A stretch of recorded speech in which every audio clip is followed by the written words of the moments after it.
Everyone, welcome back to Ishan point. আজকে আমরা কথা বলতে যাচ্ছি খুবই গুরুত্বপূর্ণ একটি টপিক নিয়ে।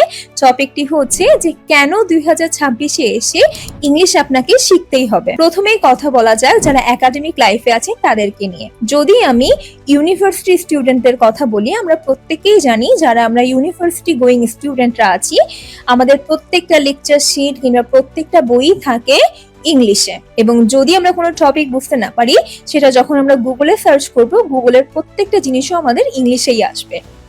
এবং যেহেতু আমাদের ইংলিশ শোনার বা পড়ার কোনো অভ্যাস নেই, আমরা সেগুলোকে খুব ভালোভাবে বুঝতে পারি না। অ্যাজ এ রেজাল্ট আমাদের যে পরীক্ষা হয় বা পরীক্ষার রেজাল্টটা হয় সেটা খুবই খারাপ হয়ে যায় এবং আমরা ডিপ্রেশনে চলে যাই, কারণ আমরা ইংলিশ বুঝতেও পারছি না, আমরা ইংলিশ লিখতেও পারছি না। এবং এরপরেই থাকে প্রেজেন্টেশনে আপনাকে অবশ্যই কথা বলতে হবে ইংলিশে, সেখানে বাংলা বলার কোনো সুযোগ আপনি পাচ্ছেন না। সুতরাং একাডেমিক লাইফে ইংলিশ শেখা যে খুবই ইম্পর্টেন্ট, আমরা এটা বুঝতে পারছি। এরপরে আসা যাক কর্পোরেট লাইফে। ধরুন আপনি কোনো মিটিং এ বসে আছেন এবং আপনার যে বস সে আপনাকে ইংলিশে কোনো একটা রিকোয়ারমেন্ট দিল বা কিছু একটা করতে বললো, আপনি সেটা বুঝলেন, কিন্তু কিভাবে সেটার প্রপার রিপ্লাই করবেন আপনি সেটা জানেন না, যার কারণে আপনি হয়তো মাম্বেলিং করতে পারেন কিংবা তাকে বাংলাতে আনসার করতে পারেন, যেটা খুবই আনপ্রফেশনাল। সুতরাং কর্পোরেট লাইফে আমাদের ইংলিশ শেখাটা খুবই জরুরি।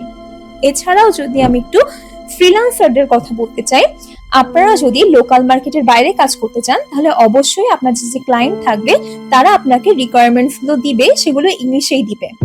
সুতরাং আপনাকে যেমন তার সাথে কথা বলার সময় ইংলিশ বলতে হবে, ওই রিকোয়ারমেন্টস গুলো পড়ার সময় আপনাকে ইংলিশেই পড়তে হবে। সুতরাং আপনাদের জন্য ইংলিশটা খুবই ইম্পর্টেন্ট।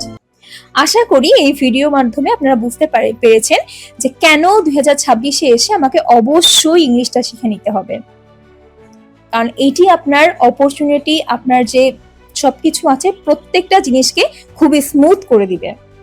আপনার ক্যারিয়ারে আপনি এক ধাপ এগিয়ে যাবেন।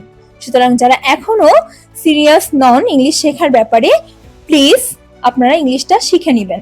Thank you so much everyone for watching this video. Follow for more.